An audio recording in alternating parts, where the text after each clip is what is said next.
நீலி கழுக கல்யாணம் பண்ணிக்கலான்னு முடிவு பண்ணது. ஆனா அதனுடைய நண்பர்கள் வேணான்னு சொல்லி மறுத்தாங்க. அப்போ கூட நீலி கேட்காம கழுகையே நேசிச்சு கல்யாணம் பண்ணிக்கிச்சு. நீலிக்கு கல்யாணமாயும் ரொம்ப நாள் குழந்தை இல்லாம இருந்ததுனால கழுகு தினமும் அடிச்சு கொடுமைப்படுத்தியது. அது நேசிச்ச கழுகே நீலியை கொடுமைப்படுத்ததுனால நீலி தற்கொலை பண்ணிக்கலான்னு நதிக்கரை பக்கம் போனது. அதனுடைய நண்பர்கள் அறிவுறுத்தின எல்லாத்தையும் எண்ணி அங்க வருந்திட்டு இருந்தது. இத ரொம்ப நேரமா நதியில இருந்த கடற்கன்னி பார்த்தது. நீலி கிட்ட எதற்காக இங்க ரொம்ப நேரமா அழுதுட்டு இருக்கன்னு கடற்கன்னி கேட்ட உடனே நீலியும் கடற்கன்னி கிட்ட எல்லா விஷயத்தையும் சொன்னது.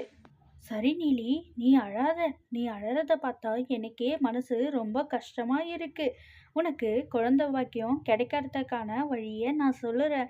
நீ அதன்படி செஞ்சா மட்டும் போதும். கடற்கன்னி கொடுத்த வரத்தினால நீலிக்கு கொஞ்ச நாள்ல 2 ஆண் குழந்தைகள் பிறந்தது. நீலி அதனுடைய கணவன் கழுக கைவிட்டுட்டு தனியா அவளுடைய 2 பிள்ளைங்களோட சந்தோஷமா வாழ ஆரம்பிச்சா.